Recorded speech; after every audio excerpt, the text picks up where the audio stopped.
నమస్కారం.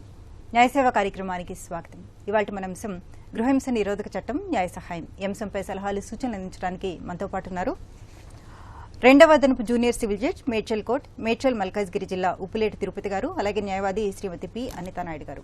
వారిచ్చే విలువైన సలహాలు, సూచనలు స్వీకరిద్దాం. జడ్జి గారు, గృహహింస నిరోధక చట్టం ఏం చెప్తాను? గృహహింస నిరోధక చట్టం ముందు చెప్పే ముందు నేను ప్రజలకు ఒక విజ్ఞప్తి చేయదలుచుకున్నానండి. గౌరవ సుప్రీంకోర్టు వారు ప్రత్యేక లోక్ అదాలత్ కండక్ట్ చేయడం జరుగుతుంది. ఆగస్టు 23 నుంచి 21 నుంచి 23 తారీఖు వరకు సమారోహ్ 2026 పేరుతో. కావున గౌరవ సుప్రీంకోర్టులో కేసులు పెండింగ్లు ఉన్న వాళ్ళు ఆ కేసులను ఈ అవకాశాన్ని ఉపయోగించుకొని కేసులను పరిష్కరించుకోవాలని కోరుతున్నానండి. అంటే పెండింగ్ లో ఉన్న కేసులన్నీ పరిష్కరించుకోవచ్చు అంటారా? కొత్తగా వేసిన కేసులు కూడా పరిష్కరించుకోవచ్చు అంటారా? పెండింగ్ లో ఉన్న కేసులు పరిష్కరించుకోవచ్చు అండి. అంటే కొత్తగా ఉన్న కేసులు అంటే మళ్ళీ దాంట్లో వేసి పరిష్కరించుకోవడం అంటే బయట సెటిల్మెంట్ చేసుకుంటారు కదా చాలా మంది. పెండింగ్ లో ఉన్న కేసులు పరిష్కరించుకోవడానికి ప్రత్యేకంగా గౌరవ సుప్రీంకోర్టు వారు ఈ ప్రత్యేక లోక్ అదాలత్ కండక్ట్ చేయడం జరుగుతుంది. డివిసి గురించి protection of women from domestic violence act 2005 ఏం చెప్తుందంటే దీంట్లో మహిళలకు రక్షణ అంటే దీంట్లో అగ్రీవ్డ్ పర్సన్ అంటారు. డొమెస్టిక్ వైలెన్స్ యాక్ట్లో అగ్రీవ్డ్ పర్సన్ వచ్చేసి ఉమెన్ ఎవరైనా కావచ్చు, అది భార్య కావచ్చు, తల్లి కావచ్చు, సిస్టర్ కావచ్చు, కోడలు కావచ్చు, ఎవరైనా సరే రెస్పాండెంట్ ఎవరైతే వాళ్ళకు డొమెస్టిక్ వైలెన్స్ జరిగింది అనిపించినప్పుడు మెజిస్ట్రేట్ దగ్గర ఒక అప్లికేషన్ వేసి ఆర్డర్స్ తీసుకోవచ్చు అండి. ఈ డొమెస్టిక్ వైలెన్స్ కిందకి ఏమేమి వస్తాయంటే sexual abuse plus economic abuse plus physical abuse, verbal abuse plus emotional abuse, ఇవన్నీ కూడా డొమెస్టిక్ వైలెన్స్ కిందకి వస్తాయండి. ఇట్లా ఏమైనా డొమెస్టిక్ వైలెన్స్ జరిగినప్పుడు మెజిస్ట్రేట్ గారి దగ్గర ఒక అప్లికేషన్ వేసి మీరు ఆర్డర్స్ పొందొచ్చు. ఓకే, లాయర్ గారు, అలానే ఈ గృహహింసకు గురి కాబడుతున్న మహిళ మొట్టమొదటిగా చేయాల్సింది ఏంటి? ఒకటే చిన్న విషయం, మన ప్రపంచ దేశాలన్నింటిలో కంటే ఆదర్శంగా నిలుస్తున్న కుటుంబ వ్యవస్థ ఏదన్నా ఉంది అంటే మన భారతదేశ కుటుంబ వ్యవస్థే.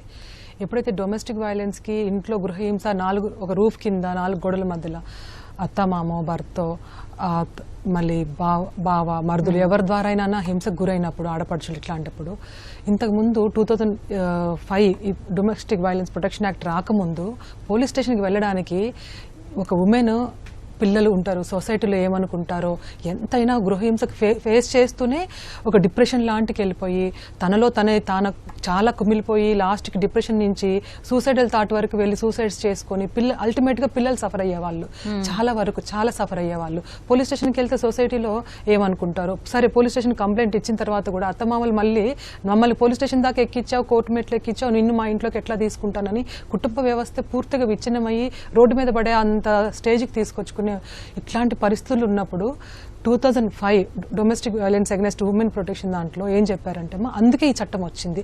ఒక సెన్సిటివ్ ఇష్యూ, ఒకసారి పోలీస్ స్టేషన్కి తీసుకెళ్లిన తర్వాత మళ్ళీ ఇంటికి తీసుకోవడం అనేది జరగదు. అట్లాంటప్పుడు మనము ఎప్పుడైతే ఈ 2005లో యాక్ట్ వచ్చినప్పటి నుంచి ఈ ఒక ఫ్రెండ్లీ నేచర్లో ఒక 181 toll free number, 1 stop centre లాంటిది ఏర్పరిచారు. ఈ ఉమెన్ ఎప్పుడైతే ఫిజికల్గా, మెంటల్గా, ఫైనాన్షియల్గా కూడా సెక్సువల్ హరాస్మెంట్ మరి ఎమోషనల్ హరాస్మెంట్ జరిగినప్పుడు ఆ సెంటర్కి వెళ్ళి ఒక ఫ్రెండ్లీ నేచర్లో సఖీ సెంటర్కి వెళ్ళి అప్రోచ్ అవ్వచ్చు మేడం. రెండోది వచ్చి ఏదైనా కోర్టును కూడా అప్రోచ్ అయ్యి డైరెక్ట్ కూడా కంప్లైంట్ చేయొచ్చు.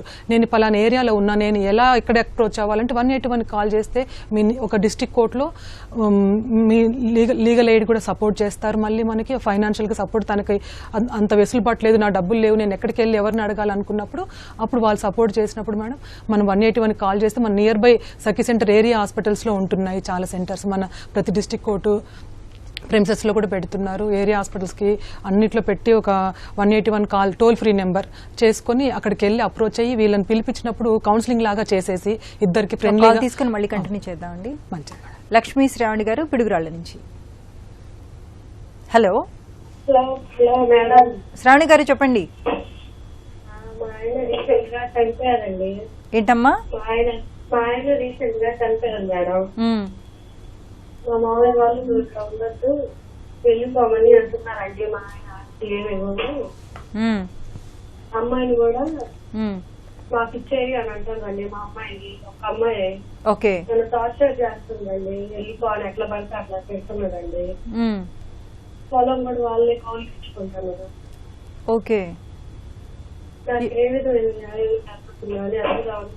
ఇప్పుడు మీరు మీ అమ్మ వాళ్ళ ఇంట్లో ఉన్నారా అమ్మ? ఎక్కడున్నారు? కాదండి, అత్తగారు ఊరిలోనే ఉన్నాను. ఆహా, అత్తగారి ఇంట్లోనే ఉంటున్నారా? మా ఆయన ఇంట్లో ఉంటున్నారు. ఓకే జడ్జి గారు. అమ్మ మీరు అక్కడ మీకు ఏమన్నా వైలెన్స్ జరిగినట్టు అనిపిస్తే మీరు ప్రొటెక్షన్ ఆర్డర్ తీసుకోవచ్చు అండి. ప్రొటెక్షన్ ఆర్డర్తో పాటు మీకు మానిటరీగా డబ్బులు ఏమైనా ఇస్తున్నారమ్మా? మరి ఇంట్లో ఖర్చులకు కానీ దానికి ఏమైనా ఇస్తున్నారా? ఏమేమి లేదు సార్, నేనే జరుపుకుంటున్నాను సార్ అన్ని. అసలు వాళ్ళు ఒక్క రూపాయి కూడా ఇవ్వట్లేదండి. అమ్మ మీరు అట్లా డబ్బులు ఏమన్నా కావాలన్నా కానీ మీరు మానిటరీ రిలీఫ్స్ కూడా తీసుకోవచ్చు అండి వాళ్ళ దగ్గర నుండి. ప్లస్ మీకు అంటే మీ అమ్మాయి ఉంది అని అంటున్నారు, వాళ్ళకి ఏమని చెప్పి అని అంటున్నారు కాబట్టి మీరు కస్టడీ ఆర్డర్స్ కూడా అంటే ప్రస్తుతానికి మీ దగ్గరనే ఉంది. ఇన్ కేసు వాళ్ళు ఏమైనా కస్టడీ క్లెయిమ్ చేస్తారు అనుకుంటే మీరు కస్టడీ ఆర్డర్ పిటిషన్ వేసి మీ దగ్గర ఉండేలాగా మీరు పిటిషన్ వేయవచ్చు. అంటే ఒక కంప్లైంట్ మేజిస్ట్రేట్ గారి దగ్గర వేస్తే మీరు అమ్మాయి మీ దగ్గరనే కస్టడీ ఉండేలాగా ఇస్తారమ్మా. కోర్టులో కేసు వేసుకోవాలమ్మా.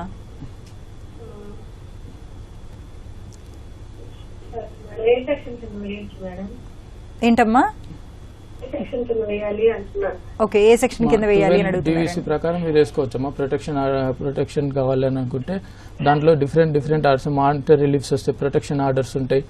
ప్లస్ 18, 19, 20, 21, 22 ఇవన్నీ ఆర్డర్స్ అమ్మా, protection orders. Different protection orders ఉంటాయి. మీరు కావాలంటే దీంట్లో వేసుకోవచ్చు. మీకు ఇట్లా ఏమైనా డౌట్ ఉంటే మీరు దగ్గరలో ఉన్న DLSని అప్రోచ్ అయినట్లయితే మీకు ఒక లాయర్ గారిని గవర్నమెంట్ తరఫున కోర్టు వారిని నియమించి మీరు పిటిషన్ వేసేలాగా చేస్తారమ్మా. DLSA దగ్గర ఉన్న DLSని ఒకసారి అప్రోచ్ అవ్వండి. మీకు ఏమైనా ఇబ్బందులు ఉన్నా కానీ వాళ్ళు చూసుకుంటారు.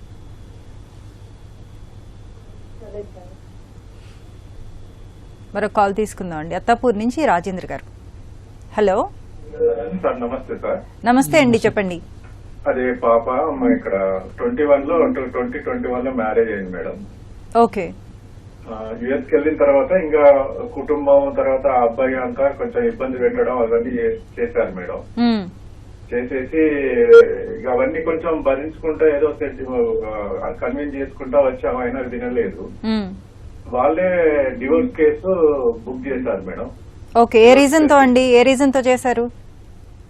అంటే నాకు అవసరం లేదు, అంటే అతను ఇష్టం వచ్చినట్టు ఉండడం, అవి చేయడం, ఇది చేయడం, మేము కన్విన్స్ చేయడం, పాప అడగడం చేస్తుంటే అది ఇష్టం లేక ఇక మాకు పాప అవసరం లేదు అని చెప్పి వాళ్ళే రివర్స్ అయిపోయి డివోర్స్ నోటీస్ ఇచ్చారు మేడం. ఓకే. అయితే పాప యుఎస్ నుంచి పంపించేశారు, ఇంకా అక్కడ ఉండలేని పరిస్థితి కల్పిస్తే పాప వచ్చేసింది ఇండియాకి. మా దగ్గరే ఉంటుంది మేడం. ఓకే. సో ఇప్పుడు మేము ఏం చేయవచ్చు? ఇది ఈ కేసు విషయం. మ్యారేజ్ ఎక్కడైందండి? ఇండియాలోనే అయిందా? ఇండియాలో ఉంది మేడం, మ్యారేజ్ ఇండియాలో ఉంది. ఓకే జడ్జి గారు. అంటే ఇప్పుడు మేము వాళ్ళు ఆల్రెడీ డివోర్స్ అనేది ఏదో ఇచ్చారు మేడం, కేసు నడుస్తా ఉంది. అంటే నోటీస్ పంపించారా మీకు? నోటీసులు పంపించారు, కోర్టుకు అటెండ్ అవుతున్నాం. వాళ్ళు అటెండ్ కావట్లేదు మేడం, వాళ్ళు అవాయిడ్ చేస్తున్నారు. కౌన్సిలింగ్ కూడా రావట్లేదు. కౌన్సిలింగ్ కూడా 3 times కౌన్సిలింగ్ కూడా అవాయిడ్ చేశారు. ఓకే. మేడం జడ్జి గారి ముందుకు పోతుంది అని చెప్పి అన్నారు. మేము ఈ పరిస్థితుల్లో మేము DVC లాంటిది మరి ఏమన్నా పెట్టుకోవచ్చా మేడం? మీరు వేసుకోవచ్చు అండి, DVC వేసుకోవచ్చు. ప్లస్ వాళ్ళు డైవర్స్ పిటిషన్ ఫైల్ చేసి అంటున్నారు కాబట్టి డైవర్స్ వేసినంత మాత్రం డైవర్స్ గ్రాంట్ చేయడం అనేది ఉండదు. సరైన కారణాలు చూపెట్టాలండి. సరైన కారణాలు చూపెట్టినప్పుడు మాత్రమే డైవర్స్ ఇవ్వడం అనేది జరుగుతుంది. ఇప్పుడు మీ అమ్మాయికి ప్రొటెక్షన్ కావాలని అంటున్నారు కాబట్టి, అంటే మానిటరీ రిలీఫ్స్ కావాలంటే మీరు 125 CRPC పాతది ఇప్పుడు 144 BNSS కింద వేసుకోవచ్చు. ప్లస్ DVC కింద కూడా మానిటరీ రిలీఫ్స్ ఏమైనా కావాలంటే మీరు వేసుకోవచ్చు అండి. ప్రొటెక్షన్ అంటే ఇప్పుడు వాళ్ళు ఫిజికల్గా ఇక్కడ ప్రజెంట్ లేకపోయినా కానీ ఏదైనా డొమెస్టిక్ వైలెన్స్ మీన్స్ కాల్స్ చేసి హింసిస్తున్నారు అట్లా ఏమైనా ఉన్నా కానీ మీరు అట్లా కూడా చేయొద్దని చెప్పి మీరు ఆర్డర్స్ తీసుకోవచ్చు. ఉంటే మీకు ఇంకా మానిటరీ రిలీఫ్స్ కూడా తీసుకోవచ్చు. మీకు ఇంకా ఏమన్నా చెప్పండి. అంటే అక్కడ యుఎస్ లో జరిగిన సంఘటనలను చూపెట్టచ్చు అంటే చూపెట్టచ్చు. మీరు ఇక్కడ చూపెట్టాలంటే డైవర్స్ పిటిషన్ తను వేసిందని చెప్తున్నారు కాబట్టి సరైన కారణాలు చూపెట్టాలి. ఎక్కడైనా సరైన కారణాలు చూపెడితే మాత్రమే డైవర్స్ అనేది గ్రాంట్ చేయడం జరుగుతుంది. మీరు డీవీసీ కింద అప్లికేషన్ వేసుకోవచ్చు. కేసు ఉన్నా కూడా మేము అప్రోచ్ కావచ్చు అండి డీవీసీ లాంటి కేసు? అప్రోచ్ కావచ్చు అండి, మీరు ఖచ్చితంగా అప్రోచ్ కావచ్చు. మీ దగ్గరలో ఉన్న కోర్టులో మీరు అప్రోచ్ అయ్యి పిటిషన్ వేసుకోవచ్చు, కంప్లైంట్ వేసుకోవచ్చు. అలాగే మెయింటెనెన్స్ కోర్టు కూడా ఒకటి వేసుకోవచ్చు కదండి? మెయింటెనెన్స్ కూడా వేసుకోవచ్చు మేడం.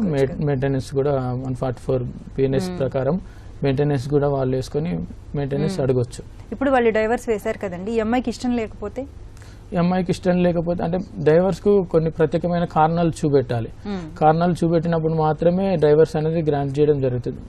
డైవర్స్ ఫ్లిప్సీ గ్రౌండ్ చిన్న చిన్న రీజన్స్ చూపెట్టి డైవర్స్ ఇవ్వడం అనేది వేస్తారేమో, వేసినా కానీ గ్రాంట్ చేయడం అనేది అవకాశం చాలా తక్కువ ఉంటుంది. డైవర్స్ గ్రాంట్ చేసే అవకాశం అనేది చాలా తక్కువ ఉంటుంది. ఓకే, మరో కాల్ తీసుకుందాం అండి. విజయవాడ నుంచి సరళ కుమార్ గారు. హలో, చెప్పండి లాయర్ గారు.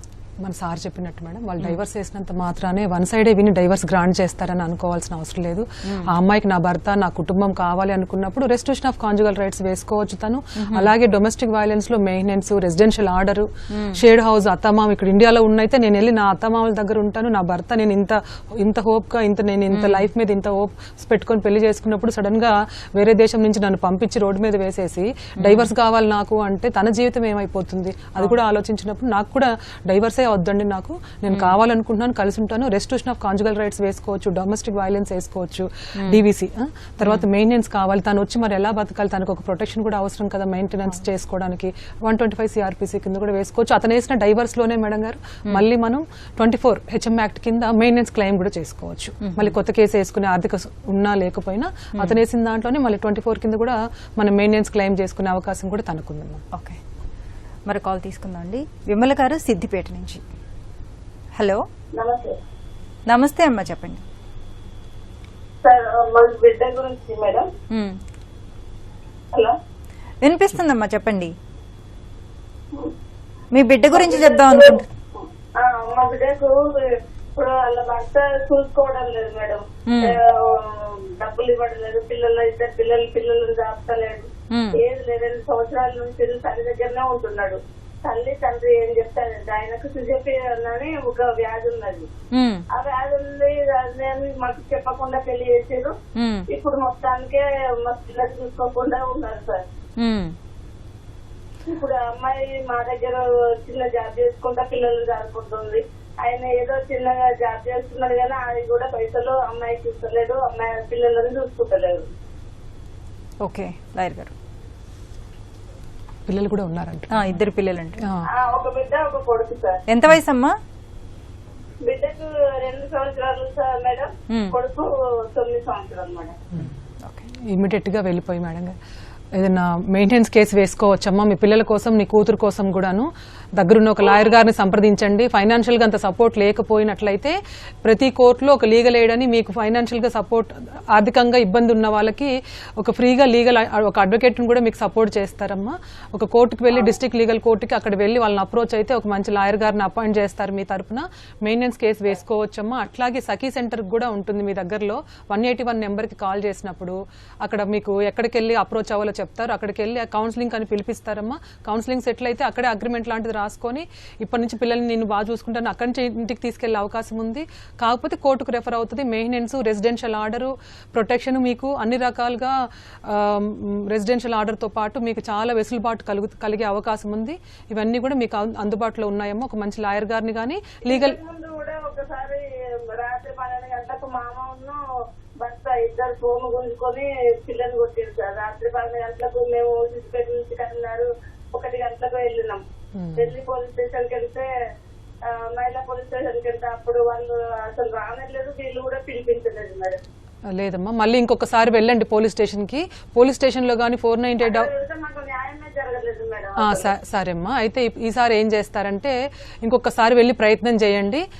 కాని పక్షంలో కోర్టు నుంచి కూడా మళ్ళీ మీరు 498 కేసు వేసుకుని హరాస్మెంట్ చేస్తున్నారు, ఇలా కొడుతున్నారు, మా అమ్మాయికి రక్షణ లేదు, పిల్లలు ఉన్నారు అని మళ్ళీ కోర్టుకు కూడా వెళ్ళి మీరు అప్రోచ్ అయ్యి కోర్టు ద్వారా కూడా 498 హరాస్మెంట్ కేసు వేసుకోవచ్చమ్మా. ఇప్పుడు ఆయనకు 2 ఇల్లు ఉన్నాయి మేడం మా మామకు, ఇల్లు కూడా ఇయ్యని అంటున్నారు. రెసిడెన్షియల్ ఆర్డర్ తీసుకోవచ్చమ్మా. డొమెస్టిక్ డీవీసీ వేసుకొని కేసు మీరు షేర్డ్ హౌస్ లో కాకపోతే ఇంకొక ఇంట్లో ఈ అమ్మాయిని ప్రొటెక్షన్ ఆర్డర్ ఇస్తూ మళ్ళీ కూడా మెయింటెనెన్స్ ఇస్తూ మళ్ళీ ఈ అమ్మాయిని ఆ ఇంట్లో పిల్లల్ని ఉంచే అవకాశం ఉంటుంది. పిల్లలకు కూడా మెయింటెనెన్స్, నీ కూతురికి కూడా మెయింటెనెన్స్ కట్టేంత మంచి ఆర్డర్స్ ఉన్నాయమ్మా. సత్వరమే 6 months లోపే మీకు ఆర్డర్ కూడా దొరుకుతుందమ్మా. ముందు కోర్టుకు వెళ్ళి అప్రోచ్ అయ్యి అప్లికేషన్ పెట్టుకోండి అమ్మా. ఎన్టీఆర్ జిల్లా నుంచి రమాదేవి గారు. హలో రమాదేవి గారు, నమస్తే. చెప్పండి చెప్పండి రమాదేవి గారు. మీ టీవీ వాల్యూమ్ తగ్గించండి ప్లీజ్. కంప్లీట్ గా మ్యూట్ లో పెట్టేసేయండి. మీ సమస్య ఏంటో చెప్పండి అమ్మా. హలో రమాదేవి గారు. హలో హలో మరి కాల్ తీసుకుందాం. జడ్జి గారు, ఈ గృహహింస నిరోధక చట్టం కింద కేసు పెట్టాలి అంటే కనుక ఎలాంటి సాక్ష్యాలు రుజువులు సేకరించుకోవాలి? ఇలాంటి సాక్ష్యాలు రుజువులు అంటే జనరల్గా ఫిజికల్ అబ్యూజ్ ఉంటుందండి. ఫిజికల్ అబ్యూజ్ అంటే మన కొట్టినప్పుడు కానీ మనం మెడికల్ సర్టిఫికేట్స్, ట్రీట్మెంట్ చేసిన మెడికల్ సర్టిఫికేట్స్ అవన్నీ డాక్యుమెంట్స్ సెక్యూర్ చేసుకోవాలండి, అవన్నీ తీసుకోవాలి. Plus mental abuse, sexual abuse అంటే ఒక్కొక్కసారి డీగ్రేడ్ చేస్తారు. ఎమోషనల్ అబ్యూజ్ ఉంటుంది. ప్లస్ వెర్బల్ అబ్యూజ్ అంటే తిట్టడం కానీ, వేరే వాళ్ళ ముందర తిట్టడం కానీ ఇవన్నీ చేస్తుంటారు. వాళ్ళందరినీ కూడా ఇప్పుడు వాళ్ళ పేరెంట్స్ ముందర తిట్టడం కానీ, వేరే వాళ్ళ ముందర తిట్టడం, వాళ్ళందరినీ కూడా మనం కోర్టుకు వచ్చి సాక్ష్యం చెప్పేలాగా చేయొచ్చు. ప్లస్ ఈ గాయాలైన దానికి కూడా మనం ఒక్కోసారి మెడికల్ సర్టిఫికేట్స్ తీసుకుంటాం, అవి కూడా కోర్టులో ప్రొడ్యూస్ చేయొచ్చు అండి. ఓకే, మరో కాల్ తీసుకుందాం అండి. హైదరాబాద్ నుంచి శారద గారు. Hello hello madam. నమస్తే అమ్మా. నమస్తే. నమస్తే చెప్పండి. హలో వినిపిస్తుంది శారద గారు, చెప్పండి. మీ సమస్య ఏంటో చెప్పండి అమ్మా. మా ఆయన చాలా మందితో తిరిగి తిరిగి తిరిగి తిరిగి ఒక అమ్మాయిని పెట్టుకున్నాడు అండి. మేము ఎంత ప్రయత్నం చేసాం, మా పాప మా బాబు అందరం ప్రయత్నం చేసి ఆమెను వదిలించామని చూసాము, అయినా కానీ వదలలేదు. 2 పిల్లలను కన్నాడు. ఇప్పుడు ఎంత వయసు అమ్మా మీ ఆయనకి? 66 ఉంటుందండి. ఓకే, మీకు ఎంతమంది పిల్లలు? నాకు 3 బాబులు, 2 బాబులు, ఒక పాప. ఒక అమ్మాయి ఏమో కొంపల్లిలో ఉంటది, ముగ్గురు పెళ్లి అయిపోయింది. ఆయనకి ఎంత చెప్పినా వినిపించుకోడు, చెయ్యడు, తిరుగుతూనే ఉంటాడు. 64 సంవత్సరాలు. ఇప్పుడు ఏం చేయాలో వేగి వేగి వేగి విసుకొచ్చిపోయింది. ఇంకా అంత పట్టించుకోడు, చెయ్యడు. ఆ బాబు, పెద్ద బాబు విదేశంలో ఉంటాడు. ఇప్పుడు ఆ బాబు కొంచెం పట్టించుకుంటాడు. ఓకే అమ్మా, అర్థమైంది అర్థమైంది. మీ వారికి 64 సంవత్సరాలు, మీకు 60 సంవత్సరాలు ఉంటాయా? 66. ఓకే, లాయర్ గారు, మీరు ముందు ఒక పోలీస్ స్టేషన్కి వెళ్ళి అతని మీద ఒక కంప్లైంట్ ఇవ్వండి అమ్మా. కంప్లైంట్ ఇచ్చి బైగమీ కేసు పెట్టొచ్చు. మిమ్మల్ని హరాస్మెంట్ చేస్తున్నారు అన్నారు కాబట్టి హరాస్మెంట్ కేసుతో పాటు ఒక మ్యారేజ్ ఉన్నప్పుడు, దాన్ని పెండింగ్లో ఉన్నప్పుడు 2వ మ్యారేజ్ చేసుకొని పిల్లలు కనడం అనేది నేరమే. 494 బైగమీ కేసు పెట్టుకోవచ్చు అతని మీద. మీరు పెట్టుకొని స్టేషన్కి పిలిపించి కొంచెం కౌన్సిలింగ్ ఇప్పించి కొంచెం సరి చేసుకోవడానికి అవకాశం ఉందమ్మా. లేని పక్షంలో మళ్ళీ జడ్జి గారే శిక్ష వేసే అవకాశం కూడా ఉంది అతనికి, మిమ్మల్ని ఇంకా హరాస్మెంట్ చేసి కొట్టడం అట్లాంటివి చేసినప్పుడు మళ్ళీ కూడా. ఓకే, మరో కాల్ తీసుకుందాం అండి. ఎన్టీఆర్ జిల్లా నుంచి రమాదేవి గారు. హలో మేడం గారు. నమస్కారం మేడం గారు. నమస్తే అండి, చెప్పండి. నాకు సెకండ్ మ్యారేజ్ అండి. మా ఆయన గారికి కూడా సెకండ్ మ్యారేజ్. ఓకే. అయితే మేడం గారు పెళ్ళయ్యి 10 నెలలు అవుతుంది నాకు. పెళ్ళైన 2 నెలలకి నాకు అతనికి 2 సార్లు పెళ్ళయిందని తెలిసింది. నాతో 3వసారి అని తెలిసింది. ఓకే. అయితే ఏమండి, మీకు ఇంతకు ముందు పెళ్ళయిందంట కదా 2వసారి, మరి ఆ అమ్మాయి ఏమైంది, మరి ఆ అమ్మాయి వస్తే నా పరిస్థితి ఏంటండి అన్నా. అంటే విడాకులు తీసుకోకుండా చేసుకున్నారమ్మా మీరు? చెప్పేసి విడాకులు తీసుకోకుండా చేసుకున్నారా మీ వారు? ఆ 2వసారి మ్యారేజ్ కి ప్రూఫ్స్ ఇవ్వంటండి. ఆ అమ్మాయి ఇంట్లోనే తెచ్చి పెట్టుకొని మ్యారేజ్ చేసుకున్నారంట. అయితే ఫస్ట్ మ్యారేజ్ అయిన విడాకుల కాగితాలు చూపించి నన్ను చేసుకున్నారు. ఓకే. అయితే ఏం జరిగిందంటే ఆ విషయం నేను అడిగా, రెండోసారి పెళ్ళయిందంటే కదండి మీకు, మరి ఇట్లా ఎందుకు మోసం చేశారా, అమ్మాయి వస్తే మరి నా జీవితం ఏంటి, అనవసరంగా పెళ్లి చేసుకున్నానని వెనక ముందు ఆలోచించుకోకుండా ఇప్పుడు నా బతికేంది అన్న. అంటే నాకు నాన్ తాడు పెట్టారు మనవర్తి కింద బంగారం. ఓకే. ఆ బంగారం తాడు అవసరం ఉందని తీసుకున్నారు, తీసుకొని వాళ్ళు ఉంచేసుకున్నారు. తర్వాత ఆ విషయం మీద మొదలైన గొడవ, నేను అత్తగారికి మామగారికి నేను చెయ్యనండి పని, మేము పిల్లల కోసం మందులు ఆడుకోవాలనుకుంటున్నాం, ప్రెగ్నెన్సీ కోసం ఏజ్ ఎక్కువైంది, నేను ఇక మీకు ఏం పనులు చేయను, మేము వేరే వండేసుకుంటాం అని చెప్పి నేను చెప్పాను. అయితే వండుకోమన్నారు. వండుకోమని లంజది దొంగది తిరిగి వచ్చింది అది ఇదని మా ఆడబిడ్డ మా అత్త రోజు తిడుతున్నారు నన్ను. అయ్యా వాళ్ళు తిడుతున్నారు నన్ను అంటే మా ఆయన ఉరికి రాక నన్ను కొట్టడం, కాలు ఇరిచేస్తా, నువ్వు మీ ఇంటికి వెళ్ళలేక చెయ్యి ఇరిచేస్తానని కాలు చేయబట్టుకొని ఇరిచేస్తుంటాడు. ఆధార్ కార్డు నాది పెద్ద ఫోన్ అండి, టచ్ ఫోను, 2 తీసి రాసుకున్నారు, దాంటారు ఓడదిక్కున్నారు. ఈ రోజు నన్ను చిన్నపిల్ల కాలు కాసినట్టు కాస్తారు. ఆ పారి గోడ గేట్ కూడా దాటినీరండి నన్ను. ఎవరన్నా మా ఇంటికి వస్తే వాళ్ళతోనే మాట్లాడతానేమన్నా నాకేం చూస్తుంటారు. పోనీ నేను ఏదైనా పలకరించాననుకో మా ఆయన గారు, ఎవరిని పోనీవే అందరితో మాట్లాడుతావా, అన్ని కావాలా నీకు వ్యవహారాలు, నోరు మూసుకొని ఉండలేవా అని చెప్తాడు. ఓకే, అర్థమైందమ్మా. జడ్జి గారు మీరు వాళ్ళు కొడుతున్నారు తిడుతున్నారు అని చెప్తున్నారు కాబట్టి వాళ్ళు కొట్టకుండా తిట్టకుండా మీరు ప్రొటెక్షన్ ఆర్డర్ తీసుకోవచ్చమ్మా. ప్లస్ మీరు ఏదో తాడు తీసుకున్నారని అంటున్నారు కాబట్టి మీరు మీ తాడు మీకు ఏమని చెప్పి కూడా మీరు ఒక అప్లికేషన్ వేసుకోవచ్చు. ఈ పిటిషన్తో పాటు ఈ అప్లికేషన్తో పాటు మళ్ళీ మీరు మానిటర్గా మీకు ఏమైనా రిలీఫ్స్ కావాలని మీరు అప్లికేషన్ వేసి తీసుకోవచ్చు అమ్మా. దగ్గర ఉన్న మీ దగ్గర అమ్మా అది కేసు పెట్టారా? అది నేను ఎట్లే నేను అన్నా కదా నా దారి నన్ను బాగుండొచ్చు కదా, 10 నెలలకే గొడ్డు అంటున్నారంటే మా మరిది కొడుకు గొడ్డలు తీసుకొని అమ్మడబట్టి వాళ్ళు ఆపారు. ఆపి అందరు కలిసి నోరు ముయ్యవా నువ్వు అని నన్ను అందరు కలిసి కొట్టారు. ఇంట్లో మొత్తం కలిసి మా తోటికోళ్ళు, ఆడబిడ్డ, మా మరిది, మా మామ, 4 ఆ పిల్లగాడితో 5 కలిసి కొట్టారండి నన్ను. పోలీస్ స్టేషన్ లో ఏమన్నా కేసు పెట్టారమ్మా? మా ఆయన 3 రోజులు పక్కన అన్నవరం ఉంది హనుమంతులగూడెం పక్కన ఏలూరు జిల్లా, 3 రోజులు మందిరంలో ఆ చర్చిలో పడుకోబెట్టింది కానీ నన్ను హాస్పిటల్ గాని పోలీస్ స్టేషన్ గాని మా పుట్టింటికి ఫోన్ గాని చేయలే. 3 రోజులు నన్ను ఆ చర్చిలోనే పడుకోబెట్టిండు. ఆ చర్చిలో ఉన్న పాస్టర్ గారే సాక్ష్యం, ఆ దెబ్బలకి వాళ్ళు కొట్టినోటికి నేను 3 రోజులు అక్కడ పడుకోబెట్టిన దానికి మొత్తానికి ఆ పాస్టర్ గారే సాక్ష్యం. ఏమన్నా కేసు పెట్టారమ్మా? కొట్టారు. ఏమన్నా కేసు పెట్టారా మీరు? మా ఆయన గారు పెట్టనీ లేదండి, నువ్వు కేసు పెట్టద్దు, మా పొరుగు పోతే నీకు దండం పెడతా, నేను వాళ్ళతో వదిలేసుకుంటా, మనం వేరే కాపురం పెడతా, అది ఇదని చెప్పేసి నాకు నచ్చ చెప్పిండు. ఆ 4 రోజులు మా పుట్టింటి కూడా ఫోన్ చేయని ఇలా. జడ్జి గారు చెప్తారు వినండి అమ్మా. జడ్జి గారు చెప్తారు వినండి. అమ్మా మీరు మీ ఆయన మిమ్మల్ని కొడితే మీరు కేసు పెట్టవచ్చు అమ్మా, హింస చేస్తున్నాడు అని చెప్పి కేసు పెట్టవచ్చు. ప్లస్ ఇట్లా కొట్టకుండా కూడా మీరు డివిసి ప్రకారం మీరు ఒక అప్లికేషన్ వేసి మిమ్మల్ని కొట్టకుండా తిట్టకుండా ప్రొటెక్షన్ ఆర్డర్ కూడా తీసుకోవచ్చమ్మా. నాట్ ఓన్లీ మీ ఆయన, మీ అత్తగారు, ఆడబిడ్డ ఎవరు ఇంకెవరో కొడుతున్నారు అని చెప్తున్నారు కాబట్టి వాళ్ళందరూ కూడా మిమ్మల్ని కొట్టకుండా ప్రొటెక్షన్ ఆర్డర్ తెచ్చుకోవచ్చు. ఇంకా మీకు మానిటర్గా వాళ్ళు సపోర్ట్ చేస్తలేరు అని అనుకుంటే మాత్రం మీరు మానిటర్గా కూడా సపోర్ట్ చేయమని చెప్పి మీరు పిటిషన్ అప్లికేషన్ వేసుకోవచ్చు మా కోర్టులో. అప్పుడు మీకు వాళ్ళు డబ్బులు ఇచ్చే అవకాశం ఉంటుంది, మీ ఆయన డబ్బులు ఇచ్చే అవకాశం ఉంటుంది. మళ్ళీ మీరు అట్లేమని ఉన్నప్పుడు మాత్రం మీ దగ్గరలో ఉన్న సఖీ సెంటర్కి ఫోన్ చేసి కూడా చెప్పవచ్చు అమ్మా. ఇప్పుడు 181 నెంబర్ చేయొచ్చు. ప్లస్ పోలీస్ వాళ్ళకు చెప్పాలంటే 100 డయల్ చేయొచ్చు. ఒకవేళ వీళ్ళు మిమ్మల్ని ఇబ్బంది పెడుతున్నారు, ఎవరికి ఫోన్ చేయనిస్తలేరు, పోలీస్ స్టేషన్కి వెళ్ళనిస్తలేరు అనుకుంటు మీ దగ్గర ఫోన్ ఉన్నది అని అనుకుంటే మాత్రం ఫోన్ చేయండి అమ్మా. ఫోన్ చేసి చెప్పండి, పోలీస్ వాళ్ళకి ఇన్ఫార్మ్ చేయండి. సఖీ సెంటర్ 181 నెంబర్ కూడా ఫోన్ చేసి ఇన్ఫార్మ్ చేయండి. ఓకే, ఇలాంటి సందర్భాల్లో ఎప్పుడైనా సరే ముందుగా పోలీసు కేసు పెట్టడం బెటర్ ఏమో కదండి?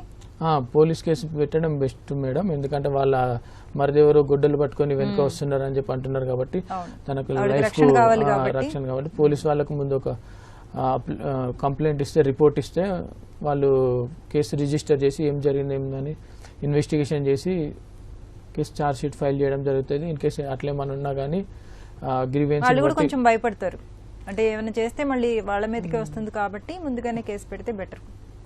భయం అని కాదు కానీ తనకు రక్షణ కావాలి కాబట్టి ఖచ్చితంగా తను రిపోర్ట్ చేయడం బెస్ట్ అమ్మ పోలీస్ స్టేషన్లో.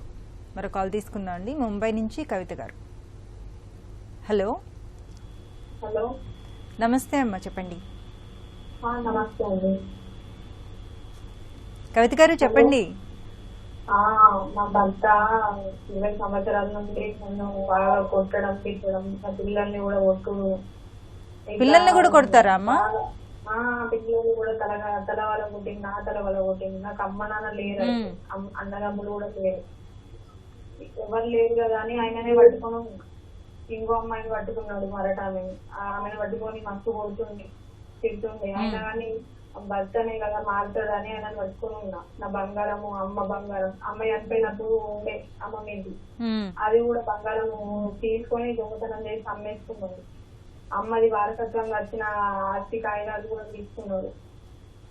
తీసుకొని నన్ను చంపాలని ప్రయత్నం చేసింది. నేను పండుకున్నప్పుడు నోట్ల కెమికల్ ఏదో వేసుకుని పిల్లలకు లేవబుద్ధి కాదు, మొత్తం కాలు చేతులు అనుకుతాయి, గుండె దడ వెళ్తుంది, చెమట వస్తుంది, కింద పడిపోతుంది. మీ హస్బెండ్ ఏం చేస్తారమ్మా?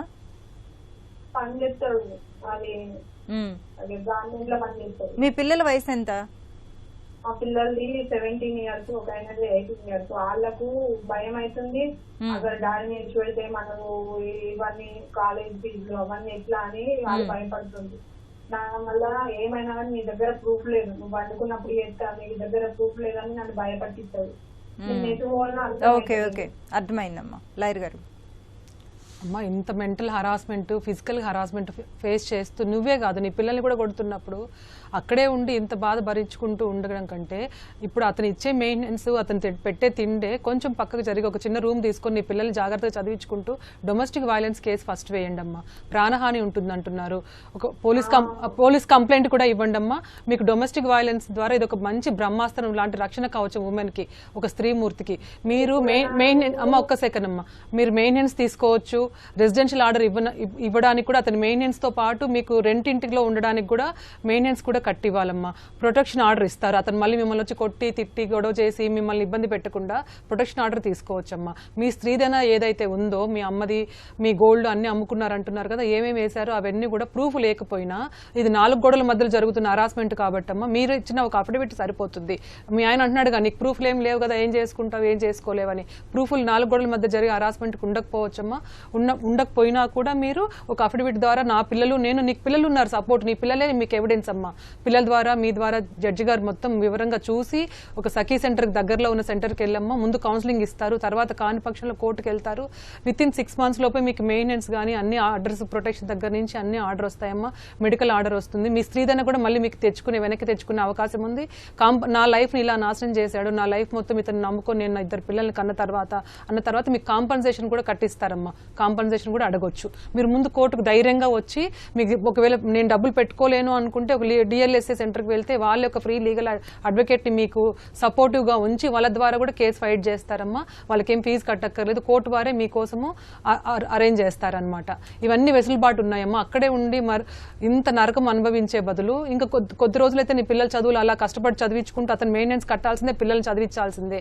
ఇంకా కొద్ది రోజుల తర్వాత నువ్వు వరిస్తే నీ పిల్లలే ఉద్యోగాలు చేసుకుని నేను పోషించుకుంటారు. సో మీరు ధైర్యంగా ముందుకొచ్చి పెట్టుకోండి అమ్మా. కాల్ తీసుకుందాం అండి. హనుమకొండ నుంచి రమణ గారు. హలో. నమస్తే మేడం. నమస్తే అండి, చెప్పండి. మేడం, అయితే అదే చెప్పాను కదా మేడం, నేను గవర్నమెంట్ టీచర్ మేడం. సారేమో తనేమో రిటైర్డ్ సింగల్ ఎంప్లాయీ అండి. అయితే నేను డైవర్సిటీ తర్వాత మళ్ళీ 96 లో పెళ్లి చేసుకున్నాను మేడం. నాకు ఒక బాబు ఫస్ట్ అతనితో 93 లో డైవర్స్ అయింది మేడం. తర్వాత ఈయన భార్య కూడా సూసైడ్ చేసుకుంది మేడం, కాల్చుకొని. ఆయనకు ఒక బాబు ఉంది. ఈనాడు పేపర్ లో వచ్చిన స్టేట్మెంట్ తోని నేను మ్యారేజ్ ఒప్పుకున్నా మేడం. నాకు అమ్మ నాన్న చిన్నప్పుడే చనిపోయారు మేడం. తర్వాతకి అక్క బావ వాళ్ళే అన్ని రకాలుగా సపోర్టివ్ గా ఉండేవి మేడం చిన్నప్పటి నుండి. ఇప్పుడు సమస్య ఏంటమ్మా? సమస్య చెప్తున్నాను మేడం. అయితే ఇప్పుడు మేడం వచ్చిన ప్రాబ్లం ఏంటంటే, ఇంకా నేను గవర్నమెంట్ టీచర్ ఇక్కడే మేడం మేము ఇప్పుడు హన్మకొండలో ఉంటున్నాము. అయితే దాదాపు 3 years నుంచి వెళ్ళి పనామతోని ఎఫ్ఐఆర్ పెట్టుకున్నాడు మేడం తను. ఇక అది బయటపడింది, వాళ్ళు దొరకబట్టేసి పోలీస్ స్టేషన్ లో అప్పగించింది మేడం. ఇక్కడ ఒకటి ఇల్లు మంచిగానే కట్టుకున్నాం మేడం. తర్వాత వేరే 2 ప్రాపర్టీస్ కూడా ఉన్నాయి. ఈ ఇల్లు ఏంటంటే నా పేరు మీద లోన్ తీసుకొని కట్టించుకున్నాం మేడం. సో ఇప్పుడు ఏంటంటే తనకు ఇప్పుడు నాకు కూడా పుట్టిన బాబు ఉన్నాడు కదా మేడం. అయితే ఏదైనా కానీ ఇంకా వేరే అసెట్స్ కూడా ఉన్నాయి, తనకు కూడా చెందాలి. నన్ను హరాస్మెంట్ చేసింది మేడం బాగా ఆమెతోని. ఇప్పుడు మీరేం కోరుకుంటున్నారమ్మా? ఇదంతా వదిలేసేయండి, ఇప్పుడు ఏం కోరుకుంటున్నారు? నాకు పుట్టిన బాబుకున్న 2 పిల్లలకు కూడా అందరికి సమానంగా ఆస్తి రావాలని కోరుకుంటున్నాను మేడం. కానీ తను ఏంటంటే తను ఒక జడ్జి గారు చెప్తారు, వినండి అమ్మా. అమ్మ, మీరు సంపాదించిన ఆస్తి మీరు ఎవరికైనా ఇవ్వచ్చమ్మా. మీ పిల్లలకి ఇవ్వాలనుకుంటే మీరు ముందే గిఫ్ట్ లాంటిది ఏమన్నా చేసి పెట్టాడమ్మా. వాళ్ళకు ఎంత ఇవ్వాలనుకుంటే అంతే అండి. అది మీ స్వార్జితం అయితేనే, మళ్ళీ మీకు ఇన్హెరిటెన్స్ కాకుండా మీ స్వార్జితం అయితే మీ పిల్లలకి ఇవ్వచ్చమ్మా, మీకు హక్కు ఉన్నది. ఓకే, అంటే ఎవరికైనా ఇవ్వచ్చు కదండి? ఎవరికైనా వాళ్ళ పిల్లలకు అందరికీ సమానంగా ఇద్దాం అనుకుంటున్నాను. సమానంగా ఇవ్వచ్చు, తను సంపాదించిన ఆస్తి కాబట్టి తను ఎవరికైనా ఇవ్వచ్చు. Okay, thank you so much. ఇప్పటి వరకు మనం గృహహింస నిరోధక చట్టం, న్యాయ సహాయం ఈ అంశంపై సలహాలు, సూచనలు స్వీకరించాం. వచ్చే శనివారం 9 గంటల 30 నిమిషాలకు న్యాయ సేవా కార్యక్రమంలో మళ్ళీ కలుసుకుందాం. అంతవరకు సెలవు, నమస్కారం.